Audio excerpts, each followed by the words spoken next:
ന്യൂഡൽഹി എന്ന സിനിമ മമ്മൂട്ടിയുടെ സിനിമാ കരിയറിനെ തന്നെ മാറ്റിമറിച്ച ഒരു സിനിമയായിരുന്നു. തന്റെ സ്റ്റാർഡം മലയാള സിനിമയിൽ ഉറപ്പിക്കുന്നതിനും പിന്നീട് അതിനെ സൂപ്പർ സ്റ്റാർഡത്തിലേക്ക് കൊണ്ടുപോകുന്നതിനും അടിത്തറയിട്ട സിനിമയായിരുന്നു ന്യൂഡൽഹി. അതുവരെ വർഷത്തിൽ 30-ലേറെ സിനിമകളിൽ അഭിനയിച്ചുകൊണ്ടിരുന്ന മമ്മൂട്ടി ന്യൂഡൽഹിക്ക് ശേഷം അഭിനയിക്കുന്ന ചിത്രങ്ങളുടെ എണ്ണം പകുതിയായി കുറച്ചു. സിനിമകളുടെ എണ്ണത്തിൽ വരുത്തിയ ഈ കുറവ് സിനിമകളുടെ ക്വാളിറ്റി വർധനവിന് കാരണമായി. തുടർന്നുള്ള വർഷങ്ങളിൽ മമ്മൂട്ടി അഭിനയിച്ച ചിത്രങ്ങളിൽ പലതും മികച്ച വിജയം നേടുക മാത്രമല്ല, നിരൂപക പ്രശംസയും നേടി. ഒരു CBI ഡയറിക്കുറിപ്പ്, സംഘം, ആഗസ്റ്റ് 1, 1921, കോട്ടയം കുഞ്ഞച്ചൻ, പപ്പയുടെ സ്വന്തം അപ്പൂസ്, വാത്സല്യം, ദ കിങ് തുടങ്ങിയ മികച്ച ഇൻഡസ്ട്രി ഹിറ്റായ സിനിമകൾ തുടർന്നുള്ള വർഷങ്ങളിൽ ഇറങ്ങിക്കൊണ്ടേയിരുന്നു. അതോടൊപ്പം തന്നെ തനിയാവർത്തനം, വിധേയൻ, പൊന്തന്മാട, സുഹൃതം, ഭൂതക്കണ്ണാടി തുടങ്ങിയ സിനിമകൾ ബോക്സ് ഓഫീസ് ഹിറ്റായില്ലെങ്കിലും നിരൂപക പ്രശംസയും അംഗീകാരങ്ങളുമെല്ലാം നേടുകയായിരുന്നു. എന്നാൽ ഈ ജൈത്രയാത്രക്കിടയിലും മമ്മൂട്ടിയുടെ ചില സിനിമകൾ വേണ്ടത്ര രീതിയിൽ ശ്രദ്ധിക്കപ്പെടാതെ പോയിട്ടുണ്ട്. മികച്ച സിനിമകളായിരുന്നിട്ട് കൂടി ആ സിനിമകൾക്ക് അർഹിക്കുന്ന അംഗീകാരം നേടിയെടുക്കാൻ കഴിഞ്ഞില്ല എന്നുള്ളതാണ് വാസ്തവം. സിനിമകൾ ഇറങ്ങി 3 ദശകങ്ങൾക്കിപ്പുറം ഇന്നും ആസ്വാദനത്തിൽ ഒരു കുറവും വരുത്താത്ത സിനിമകളാണ് അവ. ന്യൂഡൽഹി എന്ന സിനിമയ്ക്ക് ശേഷമുള്ള 10 വർഷത്തിനുള്ളിൽ പുറത്തിറങ്ങിയ അത്തരം 10 സിനിമകളെയാണ് ഇന്ന് സിനിമാ കമ്പം ഇവിടെ പ്രേക്ഷകർക്ക് മുന്നിൽ അവതരിപ്പിക്കുന്നത്. ബോക്സ് ഓഫീസിലെ അവയുടെ വിജയ പരാജയങ്ങൾക്കും അപ്പുറം മമ്മൂട്ടിയുടെ ഏറ്റവും മികച്ച സിനിമകളുടെ പേര് പറയുമ്പോൾ പലപ്പോഴും പരാമർശിക്കപ്പെടാതെ പോകുന്ന 10 മികച്ച സിനിമകളാണ് ഇവ. ഹലോ, ഞാൻ PC ശശികുമാർ. എല്ലാവർക്കും സിനിമാ കമ്പം ചാനലിലേക്ക് സ്വാഗതം.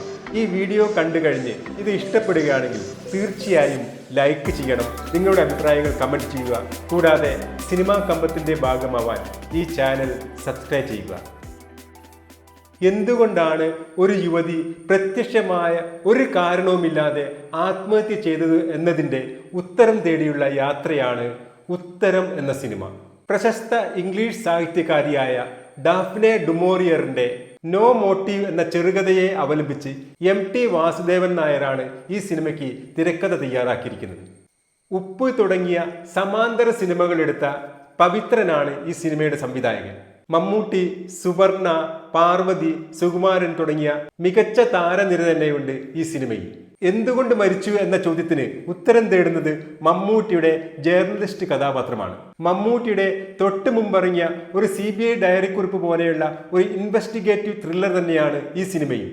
എന്നാൽ അതിൽ നിന്നും തികച്ചും വ്യത്യസ്തമായ രീതിയിലുള്ള ഒരു അന്വേഷണമാണ് ഇവിടെ ജേർണലിസ്റ്റായ മമ്മൂട്ടിയുടെ ബാലു എന്ന കഥാപാത്രം നടത്തുന്നത്. സെലീനയുടെ മരണത്തിന്റെ ഉത്തരം തേടിയുള്ള യാത്രയിൽ അദ്ദേഹം കടന്നു പോകുന്നത് അവളുടെ അസ്വസ്ഥപ്പെടുത്തുന്ന ഭൂതകാലത്തിലൂടെയാണ്. സങ്കീർണവും വ്യക്തിപരമായ സത്യത്തെ തേടിയുള്ള യാത്രയും അത് മമ്മൂട്ടിയുടെ കഥാപാത്രത്തിൽ തന്നെ ഉണ്ടാക്കുന്ന സംഘർഷങ്ങളുമെല്ലാം തന്നെ വളരെ പക്വമായ രീതിയിൽ അതിന്റെ സൂക്ഷ്മാംശങ്ങളെ എല്ലാം ഉൾക്കൊണ്ടുകൊണ്ട് തന്നെ മമ്മൂട്ടിക്ക് ഇവിടെ അവതരിപ്പിക്കാൻ കഴിയുന്നുണ്ട്.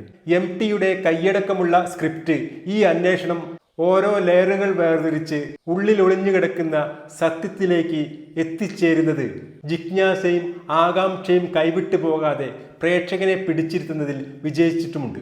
അല്പം സ്ലോ പേസ്ഡ് ആണെങ്കിലും മലയാളം കണ്ട ഏറ്റവും മികച്ച ഇൻവെസ്റ്റിഗേറ്റീവ് ത്രില്ലറുകളിൽ ഉത്തരത്തിന്റെ സ്ഥാനവും മുകളിൽ തന്നെയായിരിക്കും. പക്ഷെ അങ്ങനെയാണെങ്കിലും ഉത്തരം ഇറങ്ങിയ കാലത്ത് വേണ്ടത്ര പ്രേക്ഷക ശ്രദ്ധ നേടുകയോ അർഹിക്കുന്ന രീതിയിൽ ചർച്ച ചെയ്യപ്പെടുകയോ ചെയ്ത ഒരു സിനിമയല്ല. തൊട്ട് മുമ്പിറങ്ങിയ മമ്മൂട്ടിയുടെ പ്രശസ്തമായ ഇൻവെസ്റ്റിഗേറ്റീവ് ത്രില്ലറായ ഒരു CBI ഡയറിക്കുറിപ്പിന്റെ ചർച്ചയ്ക്കിടയിൽ ഉത്തരം ശ്രദ്ധിക്കപ്പെടാതെ പോയതായിരിക്കാം. AK ലോഹിതദാസിന്റെ തിരക്കഥയിൽ ജോഷി സംവിധാനം ചെയ്ത സിനിമയാണ് മഹായാൻ. ഒരു പരിക്കൻ ലോറി ഡ്രൈവറുടെ വേഷത്തിലാണ് മമ്മൂട്ടി ഈ സിനിമയിൽ. പുറമേ പരിക്കനെങ്കിലും കൂടുതൽ അടുക്കുമ്പോൾ ഇഷ്ടപ്പെടുന്ന മമ്മൂട്ടിയുടെ ചന്ദ്രു എന്ന കഥാപാത്രം. ആ കഥാപാത്രം തൻ്റെ ലോറിയുമായി ഗ്രാമത്തിലേക്ക് വരുന്നതും പിന്നീട് അവിടെ ഉണ്ടാവുന്ന സംഭവങ്ങളുമൊക്കെയാണ് ഈ സിനിമയുടെ പ്രമേയം. മമ്മൂട്ടിയെ കൂടാതെ മുകേഷ്, സീമ തുടങ്ങിയവർ ഈ സിനിമയിൽ മുഖ്യ വേഷങ്ങൾ അഭിനയിക്കുന്നു. ലോഹിതദാസിന്റെ ഒരു മികച്ച തിരക്കഥയിൽ പിറന്ന ഇമോഷണൽ ഡ്രാമയായിരുന്നിട്ട് കൂടി മമ്മൂട്ടിയുടെ ആ സിനിമ വേണ്ടത്ര രീതിയിൽ അന്ന് ശ്രദ്ധിക്കപ്പെട്ടില്ല. ഒരുപക്ഷെ രൂപഭാവത്തിൽ ഇതിന് സമാനമായ മമ്മൂട്ടി കഥാപാത്രങ്ങൾ മുമ്പിറങ്ങിയ അടിയൊഴുക്ക് പോലെയുള്ള സിനിമകളിൽ വന്നത് ഈ സിനിമയെ ബാധിച്ചിട്ടുണ്ടാവാം. ഈ സിനിമ പിന്നീട് തമിഴിലേക്ക് റീമേക്ക് ചെയ്യുകയും ശരത് കുമാർ അതിൽ മമ്മൂട്ടിയുടെ ഭാഗം അഭിനയിച്ച് വൻ വിജയമാക്കുകയും ചെയ്തിട്ടുണ്ട്. മമ്മൂട്ടിയുടെ തൻ്റെടത്തിൻ്റെ ആൾരൂപ കഥാപാത്രങ്ങളിൽ എന്തുകൊണ്ടും മഹായാനത്തിലെ ലോറി ഡ്രൈവർ ചന്ദ്രു ഇന്നും മികച്ചു തന്നെ നിൽക്കുന്നു. 1990 JC സംവിധാനം ചെയ്ത പുറപ്പാട് എന്ന സിനിമ ഇറങ്ങിയത്. അതൊരു ഗ്രാമത്തിന്റെ കഥയാണ്. വർഗീയ കലാപമുണ്ടായി ചേരിതിരിഞ്ഞ് പരസ്പരം പോരാടുന്ന ജനങ്ങളുള്ള ഒരു ഗ്രാമത്തിന്റെ കഥ. എന്നാൽ അപ്രതീക്ഷിതമായി അവിടെ വെള്ളപ്പൊക്കം ഒരു പ്രകൃതി ദുരന്തമായപ്പോൾ ആ ഗ്രാമവാസികൾക്കെല്ലാം തന്നെ അവിടെ നിന്ന് മറ്റൊരു സ്ഥലത്തേക്ക് മാറേണ്ടി വന്നു. അങ്ങനെ 200ഓളം കിലോമീറ്റർ അകലെ സ്ഥിതി ചെയ്യുന്ന സർക്കാർ കൊടുത്ത ആ വാഗ്ദത്ത ഭൂമിയിലേക്കുള്ള ആ ഗ്രാമത്തിലുള്ള ജനങ്ങളുടെ യാത്രയാണ് പുറപ്പാട്. കലഹിച്ചു കൊണ്ടിരുന്ന ഒരു ജനത ഒരുമിച്ച് ലക്ഷ്യസ്ഥാനത്തേക്കുള്ള ഒരു യാത്ര. ആ യാത്രയിൽ അവർ നേരിടുന്ന പ്രതിസന്ധികളും അതിനെ തരണം ചെയ്യലുമൊക്കെയാണ് ഈ സിനിമ. എല്ലാം നഷ്ടപ്പെട്ട ഒരു ജനതയുടെ നായകനായി അവരെ ലക്ഷ്യസ്ഥാനത്തേക്ക് മമ്മൂട്ടി നയിക്കുന്നതാണ് ഈ സിനിമയുടെ പ്രമേയം. ഇതിൽ മമ്മൂട്ടിയുടെ ക്യാരക്ടർ പൊതുവെ നിശബ്ദനാണ്. ഒരുപാട് സംഘർഷങ്ങൾ ഉള്ളിൽ പേറുന്ന കഥാപാത്രം. തൻ്റെ കൂടെയുള്ളവരെ സംരക്ഷിച്ചുകൊണ്ട് മുന്നോട്ട് നീങ്ങുമ്പോൾ ആ യാത്ര അതിലെ അംഗങ്ങൾക്ക് നൽകുന്ന തിരിച്ചറിവുകൾ കൂടിയാണ് ഈ സിനിമ. ഈ തിരിച്ചറിവുകളെല്ലാം തന്നെ അവരുടെ സാധാരണ ജീവിതത്തിലെ പല ബോധ്യങ്ങളെയും മാറ്റി എഴുതുന്നതായിരുന്നു. ജോൺ പോളിന്റെ തിരക്കഥയിൽ JC സംവിധാനം ചെയ്ത ഈ സിനിമ ആ കാലത്തെ ഒരു വൺ ബഡ്ജറ്റ് സിനിമയായിരുന്നു. എന്നാൽ കൊമേഴ്സ്യലി ഈ സിനിമ ഒരു പരാജയമായിരുന്നു. പരാജയം ഈ സിനിമയുടെ മികവിനെ ഒരിക്കലും പിന്നോട്ടാക്കുന്നില്ല എന്നുള്ളത് ഈ സിനിമ കാണുമ്പോൾ നമുക്കിന്ന് മനസ്സിലാവും. സംഭവിക്കാൻ പോകുന്ന അപകടങ്ങളെയെല്ലാം നേരത്തെ തന്നെ കാണുന്ന ഫൈനൽ ഡെസ്റ്റിനേഷൻ തുടങ്ങിയ ഹോളിവുഡ് സിനിമകൾ ഇറങ്ങുന്നതിന് 10 വർഷങ്ങൾക്ക് മുമ്പ് തന്നെ മലയാളത്തിൽ പുറത്തിറങ്ങിയ അത്തരം ഒരു സിനിമയായിരുന്നു അയ്യർ ദി ഗ്രേറ്റ്. പ്രശസ്ത നോവലിസ്റ്റായ മലയാറ്റൂർ രാമകൃഷ്ണൻ തിരക്കഥ എഴുതിയ, ഭദ്രൻ സംവിധാനം ചെയ്ത, മമ്മൂട്ടി അഭിനയിച്ച സിനിമയാണ് അയ്യർ ദി ഗ്രേറ്റ്. മമ്മൂട്ടിയെ കൂടാതെ ഗീത, ഉർവശി, സുകുമാരി, ദേവൻ തുടങ്ങിയ അഭിനേതാക്കൾ ഇതിലുണ്ട്.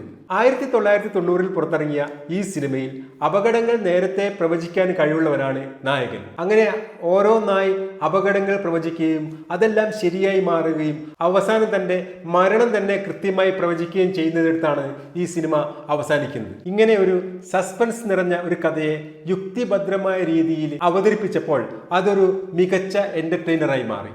ജീനിയസ് ആയ സാത്വിക ഭാവമുള്ള അയ്യർ കഥാപാത്രത്തെ മമ്മൂട്ടി വളരെ കൈയടക്കത്തോടു കൂടി തന്നെയാണ് അവതരിപ്പിച്ചത്. ഒരു വെൽ ക്രാഫ്റ്റഡ് തിരക്കഥയും സംവിധാന മികവും നായകന്റെ മികച്ച അഭിനയവും സാങ്കേതിക തികവുമെല്ലാം ഒത്തുചേർന്ന ഒരു അപൂർവ മലയാള സിനിമയായിരുന്നു അയ്യർ ദി ഗ്രേറ്റ്.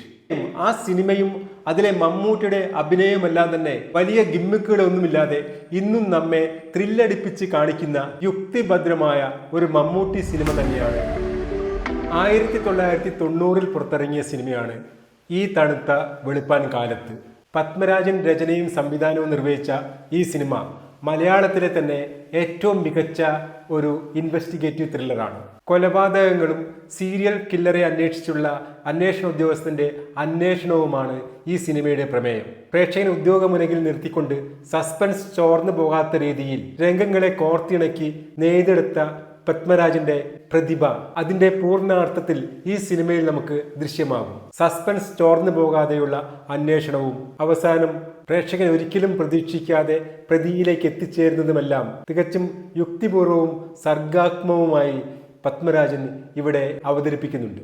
പതിവ് പോലെ അന്വേഷണ ഉദ്യോഗസ്ഥനായി മമ്മൂട്ടി തിളങ്ങുമ്പോൾ ഈ ചിത്രവും മമ്മൂട്ടിയുടെ മാത്രമല്ല മലയാള സിനിമയിലെ തന്നെ ഏറ്റവും മികച്ച ഇൻവെസ്റ്റിഗേറ്റീവ് ത്രില്ലറുകളിൽ മുന്നിൽ തന്നെ നിൽക്കുന്നു.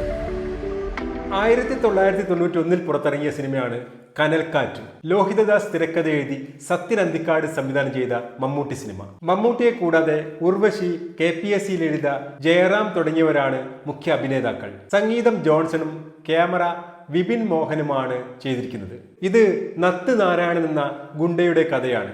അയാളുടെ ജീവിതത്തിൽ സംഭവിക്കുന്ന ഒരു തെറ്റും പിന്നീട് അത് അയാളിലുണ്ടാക്കുന്ന മാനസിക സംഘർഷങ്ങളും പ്രശ്നങ്ങളുമൊക്കെയാണ് ഇതിന്റെ പ്രമേയം. വലിയ ഇമോഷണൽ ഡെപ്തുള്ള ഈ കഥാപാത്രം മമ്മൂട്ടിയുടെ കയ്യിൽ സുരക്ഷിതമായിരുന്നു. വളരെ ഈസി ജോയ് മൂഡിലുള്ള ഈ കഥാപാത്രത്തിന്റെ ആദ്യ ഭാഗങ്ങളും പിന്നീട് ആത്മസംഘർഷങ്ങൾ നിറഞ്ഞ ഡിസ്റ്റർബിംഗ് ആയ മാറ്റങ്ങളുമെല്ലാം തന്നെ മമ്മൂട്ടി അനായാസമായാണ് ചെയ്തു വെച്ചിരിക്കുന്നത്. നന്മ മരങ്ങളായ നായക സങ്കല്പത്തിനും അപ്പുറം അല്പം നെഗറ്റീവ് തെറ്റുള്ള വലിയൊരു തെറ്റ് പറ്റിയ നായക കഥാപാത്രത്തെ തികച്ചും റിയലിസ്റ്റിക്കായ രീതിയിൽ AK ലോഹിതദാസിന്റെ തിരക്കഥയിൽ പിറന്നതിനോട് തികച്ചും നീതി പുലർത്തിക്കൊണ്ട് തന്റെ സ്റ്റാർഡത്തെ മാറ്റിവെച്ചുകൊണ്ടാണ് മമ്മൂട്ടി എന്ന അഭിനേതാവ് നത്ത് നാരായണനിലൂടെ അവതരിപ്പിച്ചിരിക്കുന്നത്. സിനിമ കണ്ടു കഴിഞ്ഞാൽ നമ്മുടെ മനസ്സിൽ നിന്നും പെട്ടെന്നൊന്നും ഇറങ്ങിപ്പോവാതെ ആ കഥാപാത്രം മമ്മൂട്ടിയുടെ രൂപത്തിൽ തങ്ങി നിൽക്കും.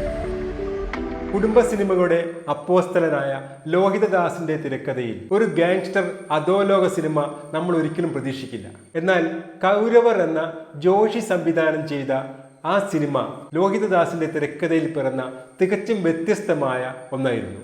എന്നാൽ ഏത് ഗാങ്സ്റ്റർ സിനിമ ചെയ്യുമ്പോഴും ലോഹിതദാസ് അതിനെ തന്റെ പ്രതിഭയാൽ കുടുംബ ബന്ധങ്ങളുടെ നൂലിനാൽ തുന്നിച്ചേർത്ത് വൈകാരിക സംഘർഷങ്ങളുടെ വിളനിലമാക്കി ഒരു ഫാമിലി ഡ്രാമയാക്കി മാറ്റാറുണ്ട്. അവസാനം മമ്മൂട്ടിയുടെ കഥാപാത്രം താൻ അതുവരെ അന്വേഷിച്ച് നടന്ന തൻ്റെ മകൾ ഈ 3 പേരിൽ ആരാണെന്ന് അറിയാനുള്ള അവസരം വന്നപ്പോൾ തനിക്കത് അറിയണ്ട എന്നും ഈ 3 പേരും തൻ്റെ മക്കളാണ് എന്ന് കണ്ടമിടറിക്കൊണ്ട് പറയുന്നത് പ്രേക്ഷകനും കണ്ണ് നനയാതെ നോക്കിയിരിക്കാനാവില്ല. മമ്മൂട്ടിയെ കൂടാതെ കന്നഡയിലെ സൂപ്പർ സ്റ്റാറായ വിഷ്ണുവർദ്ധൻ, തിലകൻ, മുരളി, ബാബു ആന്റണി, ഭീമൻ രഘു, അഞ്ജു തുടങ്ങിയവർ ഇതിൽ മുഖ്യ കഥാപാത്രങ്ങളായി വരും.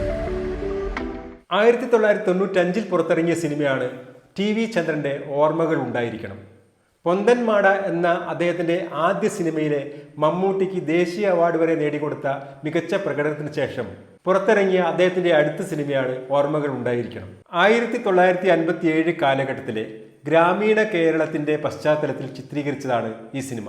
ഒരു കുട്ടിയുടെ കണ്ണിലൂടെയാണ് ഈ സിനിമ മുന്നോട്ട് നീങ്ങുന്നത്. കമ്മ്യൂണിസ്റ്റ് പ്രവർത്തകനായ ടെയ്ലർ ബാസിയായി മമ്മൂട്ടി ഇതിൽ അഭിനയിക്കുന്നു. പൊന്തന്മാടയിലെ പാവത്താനായ കഥാപാത്രത്തിൽ നിന്നും വ്യത്യസ്തമായി ഈ കഥാപാത്രം തൻ്റെടിയായ എതിരാളികളെ നേരിട്ട് വെല്ലുവിളിക്കുന്ന ഒരു കമ്മ്യൂണിസ്റ്റുകാരനാണ്.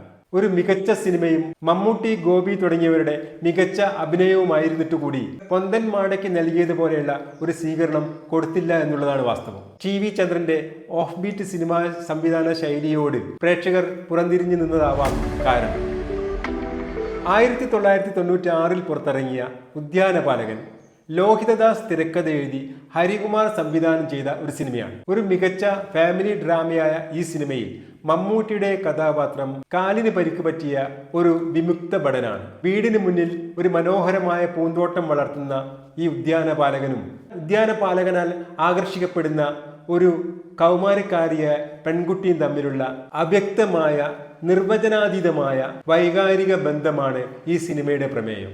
വയസ്സിന്റെ ജ്ഞാനവും കൗമാരത്തിന്റെ എടുത്തുചാട്ടവും തമ്മിലുള്ള വൈരുദ്ധ്യങ്ങളെ മനോഹരമായി ചേർത്ത് വെച്ച ഈ സിനിമയിൽ മമ്മൂട്ടിയുടെ പക്വതയാർന്ന പ്രകടനം ഒരു അഭിനേതാവ് എന്ന നിലയിൽ ആ ക്രാഫ്റ്റിൽ എത്രമാത്രം അദ്ദേഹത്തിന് പിടിമുറുക്കമുണ്ട് എന്ന് കാണിക്കുന്നതായിരുന്നു. പലപ്പോഴും സൂപ്പർ സ്റ്റാറുകളുടെ അഭിനയം പുകഴ്ത്തുന്നതിനായി അവർ സ്റ്റാർഡം മാറ്റിവെച്ച് തീർത്തും കഥാപാത്രമായി എന്നൊക്കെ പറയാറുണ്ട്. എന്നാൽ ഈ സിനിമയിൽ മമ്മൂട്ടിയുടെ പ്രകടനം തീർത്തും അത്തരത്തിലുള്ളതാണ്. 1997 പുറത്തിറങ്ങിയ സിനിമയാണ് ദി ട്രൂത്ത്. ഇതൊരു സീറ്റഡ് ഇൻവെസ്റ്റിഗേറ്റീവ് ത്രില്ലറാണ്. SN സ്വാമി തിരക്കഥ എഴുതിയ ഈ സിനിമ സംവിധാനം ചെയ്തിരിക്കുന്നത് ഷാജി കൈലാസാണ്. മുഖ്യമന്ത്രിയുടെ കൊലപാതകവും അതിനെ തുടർന്ന് അത് അന്വേഷിക്കുന്ന IPS ഉദ്യോഗസ്ഥനാണ് മമ്മൂട്ടി. ഇതിൽ പല ട്വിസ്റ്റുകളിലൂടെ നമുക്ക് ഒരിക്കലും പ്രവചിക്കാൻ കഴിയാത്ത രീതിയിൽ അന്വേഷണം മുന്നോട്ട് പോകുന്നതും അവസാനം യഥാർത്ഥ പ്രതിയിൽ മമ്മൂട്ടിയുടെ കഥാപാത്രം എത്തിച്ചേരുന്നതുമൊക്കെ ത്രില്ലിംഗ് ആയി നമുക്ക് ആസ്വദിക്കാൻ കഴിയും. തൻ്റെ രൂപഭാവ ചലനങ്ങൾ കൊണ്ട് എനർജറ്റിക്കായ ആ അന്വേഷണ ഉദ്യോഗസ്ഥന്റെ ഭാഗം മമ്മൂട്ടി വളരെ ഗംഭീരമായി അവതരിപ്പിച്ചിട്ടുമുണ്ട്. മലയാളത്തിൽ ഇറങ്ങിയ ഏറ്റവും സാറ്റിസ്ഫൈയിങ് ആയ മികച്ച ഇൻവെസ്റ്റിഗേറ്റീവ് ത്രില്ലറിൽ ഒന്നാണെങ്കിൽ പോലും ഈ സിനിമയ്ക്ക് അത് അർഹിക്കുന്ന പരിഗണന കിട്ടിയോ എന്ന കാര്യം സംശയമാണ്. മമ്മൂട്ടിയുടെ 87 മുതലുള്ള 10 വർഷക്കാലത്തെ വേണ്ടത്ര ശ്രദ്ധ കിട്ടാതെ പോയ മികച്ച 10 സിനിമകളെയാണ് ഇവിടെ പ്രതിപാദിച്ചിട്ടുള്ളത്. പ്രേക്ഷകരുടെ അഭിപ്രായങ്ങൾ ചിലപ്പോൾ വ്യത്യസ്തങ്ങളായിരിക്കാം. നിങ്ങളുടെ അഭിപ്രായങ്ങൾക്കായി സിനിമാ കമ്മം കാത്തിരിക്കുന്നു. പുതിയൊരു വീഡിയോയുമായി വരുന്നവരെ എല്ലാവർക്കും സിനിമാ കമ്മത്തിന്റെ നമസ്കാരം.